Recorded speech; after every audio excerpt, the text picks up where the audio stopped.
ಯಶ್ ಅಭಿನಯದ ಬಹುನಿರೀಕ್ಷಿತ ಟಾಕ್ಸಿಕ್ ಸಿನಿಮಾದ ಟೀಸರ್ ಬಗ್ಗೆ ನೋಡೋದಾದ್ರೆ ಯಶ್ 3 ವಿಭಿನ್ನ ಲುಕ್ ನಲ್ಲಿ ಕಾಣಿಸ್ಕೊಳ್ತಾರೆ. ವಿಶೇಷವಾಗಿ ಸುಮಾರು 10 ರಿಂದ 15 ವರ್ಷಗಳ ಹಿಂದಿನ ಅವರ ಯಂಗ್ ಲುಕ್ ಪ್ರೇಕ್ಷಕರಿಗೆ ದೊಡ್ಡ ಸರ್ಪ್ರೈಸ್ ಅನ್ನ ನೀಡುತ್ತೆ.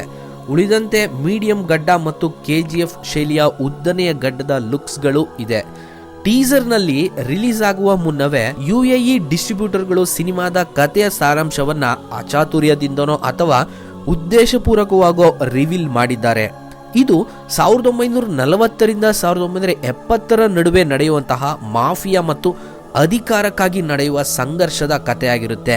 ಈ ಹಿಂದೆ ಬಿಡುಗಡೆಯಾಗಿದ್ದ ಗ್ಲಿಂಪ್ಸ್ ನಲ್ಲಿ ಡ್ಯಾಡಿ ಈಸ್ ಹೋಮ್ ಏನೋ ಡೈಲಾಗ್ ಇತ್ತು. ಆದರೆ ಈ ಟೀಸರ್ ನಲ್ಲಿ ಯಂಗ್ ಲುಕ್ ನ ಯಶ್ ಐ ಆಮ್ ಹೋಮ್ ಎಂದು ಹೇಳುವ ಮೂಲಕ ಕಥೆಯ ಬೆಳವಣಿಗೆ ಬಗ್ಗೆ ಕುತೂಹಲವನ್ನು ಹುಟ್ಟಿಸ್ತಾರೆ. ಸಿನಿಮಾದ ಸೌಂಡ್ ಎಫೆಕ್ಟ್ ಮತ್ತು ವಿಜುವಲ್ಸ್ ಪ್ರೆಸೆಂಟೇಷನ್ ಅತ್ಯಂತ ಉತ್ತಮ ಮಟ್ಟದಲ್ಲಿದೆ. ಆರಂಭದಲ್ಲಿ 200 ರಿಂದ 300 ಕೋಟಿ ಎನ್ನಲಾಗಿದ್ದ ಬಜೆಟ್ ಈಗ 500 ರಿಂದ 600 ಕೋಟಿ ದಾಟಿದೆ ಅಂತ ಹೇಳ್ತಾ ಇದ್ದಾರೆ. ಸಿನಿಮಾದ tagline a fairy tale for a grown ups ಎಂದಿರೋದಕ್ಕೆ ತಕ್ಕಂತೆ ಟೀಸರ್ ನಲ್ಲಿ ಅತಿಯಾದ ಹಿಂಸಾತ್ಮಕ ದೃಶ್ಯಗಳಿದೆ.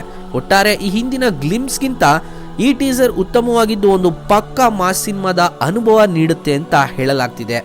ಈ ಬಗ್ಗೆ ನೀವೇನು ಹೇಳ್ತೀರಾ? ಕಾಮೆಂಟ್ ಬಾಕ್ಸ್ ನಲ್ಲಿ ತಿಳಿಸಿ. ಸಿಗೋಣ ಮುಂದಿನ ವಿಡಿಯೋದಲ್ಲಿ. Thank you.